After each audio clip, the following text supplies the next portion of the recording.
Hola, mi nombre es Ekaterina. Bienvenido in Montevideo, Uruguay. Today, since I'm in Uruguay, I wanted to show you a little bit around my hotel, a little bit around the beach. My hotel is facing the beach. This place is absolutely beautiful. I am here for business, so I can't wait to tell you more about this later. So my whole week will be in this beautiful place, and next week I will be in Las Vegas.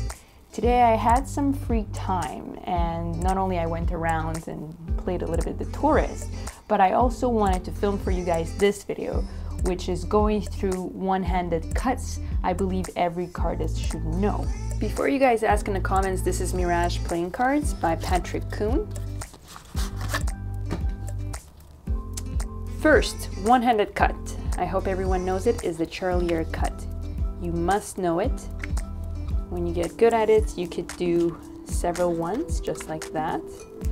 The trick with this one is really your index that is going to go under and make this packet perpendicular to the other one. And the thumb plays a big role because the skin of your thumb here holds everything in place, and then when that's cleared, your thumb glides under, and that's how this cut essentially is done. Now the second one-handed cut will be the thumb cap. The thumb cut. And that is pretty much the reverse of a Charlier. So I finished the Charlier and now I'm back. So that's a Charlier and that's a thumb cut. So if you wanted to do a false cut with that, say I have the 8 here, I will do a Charlier cut, I will not close, and I'll reverse the motion. Okay? Just a little tip for you guys. So in the thumb cut, you have to have hands or fingers rather long enough to reach and cut with your thumb. So your thumb here must be long enough. When I first started cardistry, I struggled with this move because my fingers weren't as long as now. All right, so these are the first two, very basic, very easy to do. Now, afterwards, it gets a little bit more complicated. There is the scissor cut. This is one of my favorites. Okay, I'm taking top, placing on the bottom. Here, you want to clear with your index finger. Now, you could also do this like that. So I'm taking from the bottom and putting it on top. If I go like this, it creates a shuffle. Okay, this is a little bit more complicated, but you really need to stretch. This is the point. Okay, that was the scissor cut.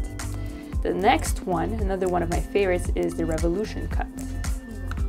Definitely be sure to practice all the moves with two hands to make sure they can equally perform the one-handed cut, so then you can do combos. But you can see that my right hand is not as smooth as my left hand in some moves, and in some other moves my right hand will be better. But try to make your hands almost equal when you do cardistry one-handed. So that was the revolution cut. Next on the list, we'll be putting all of that in a combo, and it's called Kryptonite. That's by Dan and Dave. So Kryptonite, that was taught on the system a while ago. So it utilizes all of the first cuts I showed you, and I think you guys should know it. It's a false cut, and it does look like a lot is going on, and it's false.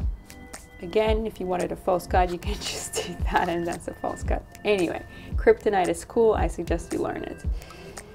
Let's move on to another move, the judo flip. The judo flip, I like to do it in combination with Axis by Dimitri. So in my right hand, I'm going to perform Axis, and in my left, I'm going to perform the judo flip.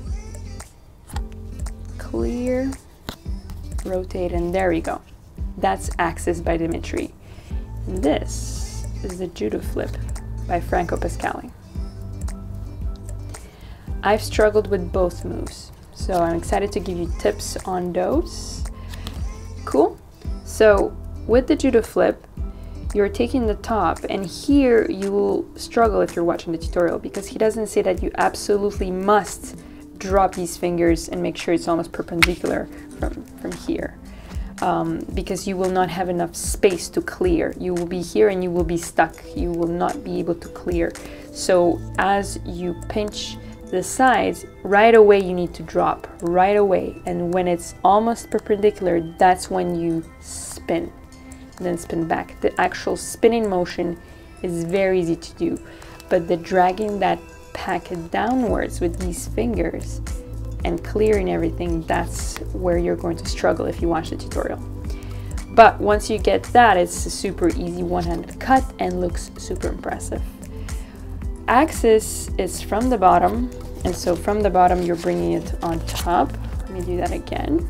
So from here too, you have to kind of like use the weight of the cards for the rotation, pinch, and then just practice twirling and you should be good. Very easy when you know exactly the motions of those moves. And the last one-handed cut I believe you should know is L cuts. They look just like that. But the L cut is truly a beautiful, beautiful flowing cut. And if I'm explaining to a layman what it means cutting a deck in each hand, I will be most definitely demonstrating the L cuts before any other one-handed cut. Tips on the L cut?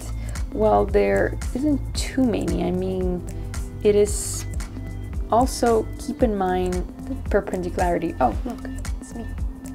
But keep in mind the perpendicularity, this move, and keep in mind that it's really a ring and pinky and middle that are just doing this. Again, if you want maybe a more detailed tutorial, let me know in the comments. If I've forgotten one, or if you want me to learn it, make sure to also comment below. I want to know. Thank you so much for watching.